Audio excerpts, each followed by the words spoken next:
The legend of Bigfoot is a tapestry woven from threads of folklore, fleeting glimpses, and questionable evidence. For decades, the search has been characterized by blurry photographs and inconclusive plaster casts, leaving the scientific community skeptical and enthusiasts yearning for something more. However, modern expeditions are trading legend for technology, employing tools that peer beyond the visible spectrum into the very heat signature of life itself. It was on one such investigation that the team from Expedition Bigfoot ventured into a silent, foreboding stretch of wilderness and emerged with a collection of evidence so strange, so sequentially baffling, that it may represent the most compelling case for the creature's existence ever documented, not from a single sighting, but from a cascade of chilling anomalies. The expedition was drawn to a specific location for a confluence of eerie reasons. The area was not just remote, it was seemingly abandoned by reason itself. The team began their deep investigation at an abandoned logging site, a place frozen in a moment of abrupt desertion. Equipment was left where it last rested, personal items were scattered, and a palpable silence hung over the camp, undisturbed by recent human footprints. This was not a planned evacuation but a sudden exodus. Weeks earlier, workers had reported unsettling, unnatural sounds emanating from the ancient forest, vocalizations that didn't match any known fauna and that provoked a deep, primal fear. People started leaving, and they didn't return. This human element, the testimony of seasoned outdoorsmen driven away by fear, was the first clue. The team, led by researcher Bryce, then overlaid this location with other data: a history of missing persons cases, reports of massive, upended trees moved by unknown force, and the presence of a dominating mountain. The resulting map revealed a pattern that was difficult to dismiss. These points of high strangeness formed a near-perfect geometric triangle. This was more than coincidence. It was a potential territorial map, and the Expedition Bigfoot team was now walking its lines.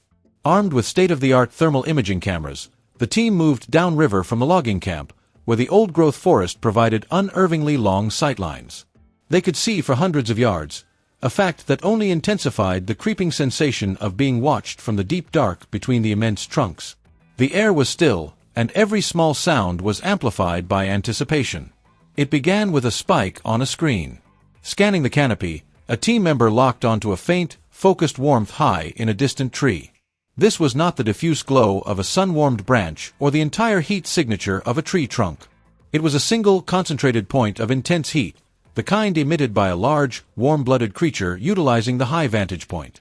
The team grew tense and quiet, all attention fixed on that distant thermal bloom, a silent witness to something they could not yet see with their naked eyes. Then, a sudden, violent noise shattered the silence. Something substantial broke the water surface, moving right past them. One of the crew shouted, pointing to the bank, initially attributing the movement to a beaver, a logical conclusion given the environment. But the thermal camera, an unbiased electronic eye, told a different and far more illogical story. Where a beaver or otter should have shown a clear, bright thermal outline of its body, there were only two small, brilliant points of heat, likely eyes and a nose, breaking the surface. The body itself was virtually invisible, leaving almost no thermal wake in the water. The contradiction was staggering. Minutes before, a significant heat source had been perched in a tree. Now, an aquatic entity was displaying an unnatural ability to mask its thermal presence. Then, without warning, another hotspot appeared on the thermal scanner. It was faint at first, then moving, slipping into the tree line. The team froze. When they rushed forward to investigate, the figure was gone, but a residual heat signature remained on the ground. It wasn't the clean, distinct shape of a deer or bear. It was irregular.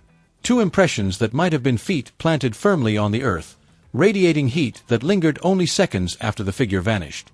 Standing over the strange print, the crew realized they weren't simply chasing shadows. They were collecting a chain of anomalies, each stranger than the last. A concentrated burst of heat in a treetop where no large animal should be. A body seemingly able to cloak itself in water. Noises unlike any local wildlife. A thermal imprint shaped eerily like upright footsteps. Individually, each event might have been explained away. Together, they formed a pattern too deliberate to ignore. It suggested not only the presence of something massive and intelligent, but also a being capable of understanding how to stay hidden. For the Expedition Bigfoot team, that night transformed the forest. What had begun as silence and speculation became an environment alive with possibility. Every sound became suspect, every flicker of heat on their scanners a potential breakthrough. The evidence didn't hand them neat answers. It raised bigger, more unsettling questions. What kind of creature could scale a tree, linger long enough to leave a massive heat signature, then vanish in seconds? What kind of intelligence would use cold river water to disguise itself from advanced technology? And most disturbingly, how many times had they been close to it without realizing? The forest offered no final revelation, no crystal-clear sighting to end the debate. But it gave the team something perhaps even more compelling, a glimpse into the cunning of an unknown presence, one that seemed always a step ahead. For skeptics, these anomalies may remain inconclusive. But for those who believe, the evidence gathered that night stands among the most persuasive ever recorded, fleeting proof that Bigfoot is not a myth, but a master of survival, concealment, and mystery. The team's training kicked in. They theorized in real time, their voices a hushed exchange of possibilities. The most compelling explanation was also the most unsettling. Whatever they were tracking had entered the water specifically to cool its outer body temperature, effectively erasing its thermal signature and allowing it to cross the river undetectable to their technology. This was not the behavior of a benign forest animal.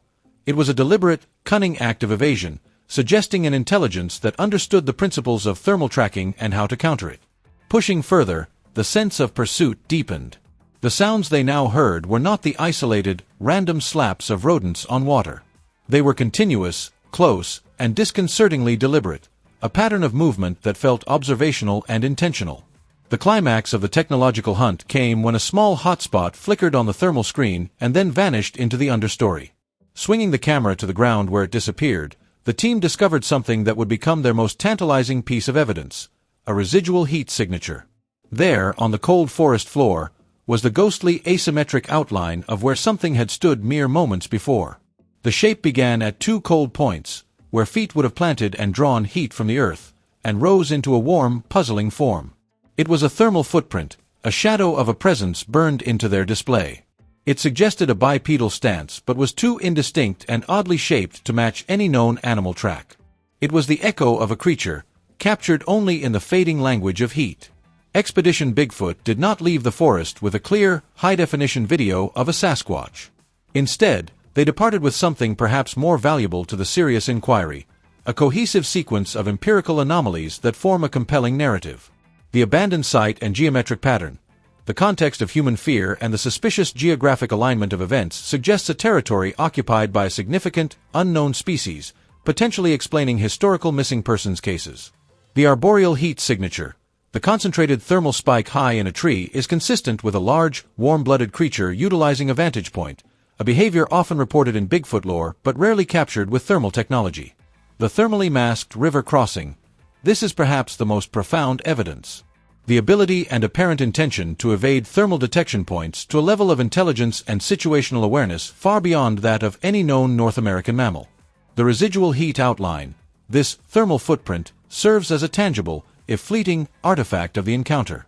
It is the metaphorical smoking gun, proof that a physical entity with a mammalian heat signature was standing right in front of them before melting away into the forest.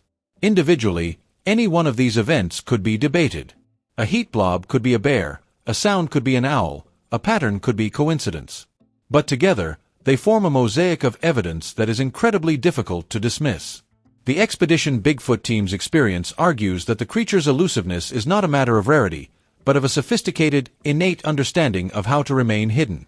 The evidence suggests we are not searching for a mere animal, but an intelligent, non-human primate that has perfected the art of invisibility in the modern world, leaving behind only questions, patterns, and the fading heat of its unforgettable passage.